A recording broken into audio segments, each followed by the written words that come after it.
Hi, everyone, and welcome back to Brian's Horror Corner, and welcome to this Horror Anthology series ranking video to finish off my March 2024 series where I took a look at and reviewed 10 different horror anthology movies from my collection.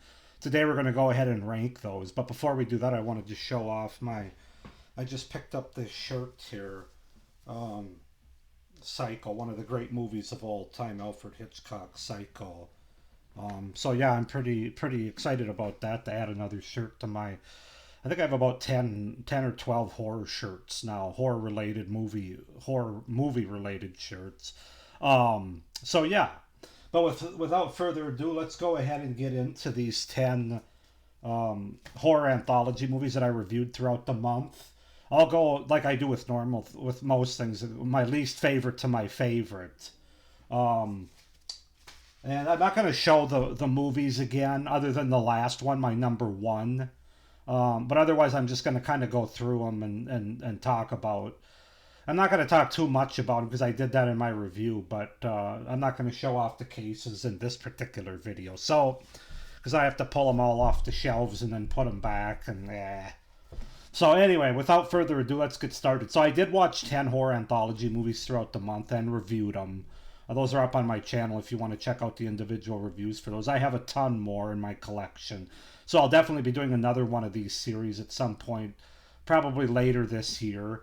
Um, but with that being said, my number 10, or my least favorite of all the horror anthology movies that I watched for this series, probably not a surprise because it's a movie I'm selling and trying to get rid of now. And that movie is Terror Overload from 2009. This is a horror comedy slash porno movie. I added the porno part because it's shot on video. It's very low budget, very nothing scary about it. There's a lot of nudity in it and a lot of nonsense and bad acting. Other than that, and it's just not in. I'm not interested at all in having this in my series. I gave it a 3 out of 10. I'm not really sure how it earned a 3, but I think it's because I do respect. I do know there's people that like those low budget shot on video. It's a little too low budget, low quality for me, though, personally. But I do respect people that are trying to get a start in the industry, and you got to start somewhere. So that's my number 10. Number 9 is going to be The Devil's Messenger, the 1961 anthology horror film. Um, this one's kind of a mess. It's black and white, which is fine. That's not really, but it's just kind of an incoherent mess that I think they tried to edit and add things together, and it just doesn't really work, despite the fact that it has kind of a Twilight Zone-y atmosphere and vibe to it. So I gave it a 5.5 out of 10. That's going to be my number 9 of these 10 horror movies. Number 8 is going to be Encounter with the Unknown, one of the more recent horror anthologies that I reviewed for this series. This obviously has Rod Serling's narration throughout the stories, but they also use a different narrator. There's a lot of filler here. It's got a low grainy quality. It's and like I said in my review, it's kind of like one of those movies that you'd rent at the public library back in the 1980s or 1990s. But I did give it a 6 out of 10, so that's my number 8.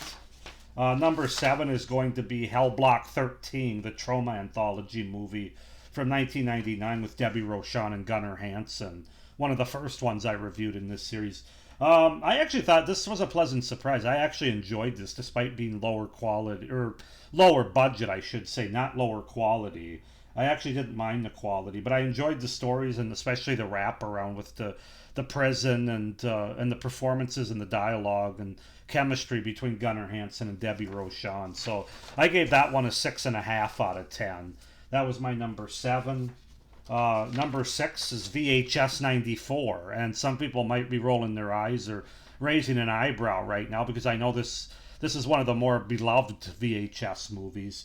I enjoyed it. It does come in, I still like VHS 2 more. I do agree that it's better than the first one and Viral for sure, but I still have my problems with it. I'm just not the biggest fan of this VHS franchise series. The combination of anthology stories with very weak wraparounds that they could really get rid of, and um, the found footage shaky cam stuff's just not one of my go-tos, frankly, but I did enjoy the stories in this one, so I gave it a 7 out of 10. So definitely not a bad movie for what it is. But where am I at here? 10, 9, 8.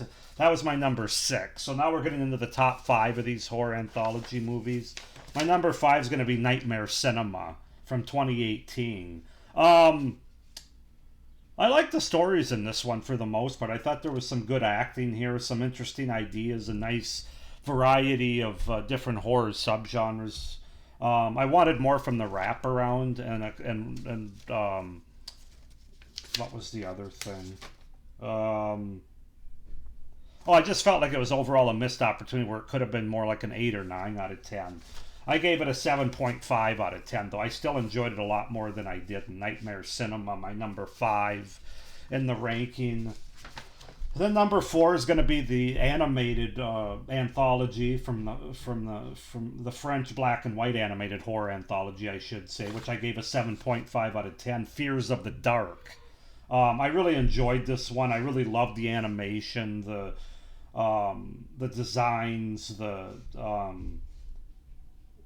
just everything about this one. I really enjoyed it. It definitely has some dark stories, but some very good imagery. So, Fears of the Dark, number 4. Number 3 is going to be Trilogy of Terror. I almost said Triology. Trilogy of Terror from 1975, the Karen Black made-for-television anthology movie. This is all about Karen Black for me. I thought she did a magnificent job showing her range with these different characters that she plays. I enjoyed these stories. I know everybody always talks about the last story, the one with the little Zuni doll. But I didn't, I liked all of them. And the first one especially. The second one, not as much, but I still liked it with the split personalities. And I thought this was really solid. I'm glad to have Trilogy of Terror in my collection. I know there's a part 2 from 1996 as well that I don't have right now, but I have to check it out. So yeah, I gave it an 8 out of 10, the Trilogy of Terror. That's my number 3. Now we get into my top 2, and really these are interchangeable almost, depending on the day. I really love these two. I think they're two of the best horror anthology movies that exists, frankly, and that I've seen. Today, though, I am going to go with my number 2 as Qui-Gon, the most recent one that I reviewed for this series, the last one, I should say. I was really this is just an experience as I sit in my review. I loved all 4 of the stories, especially the first 3. But it's just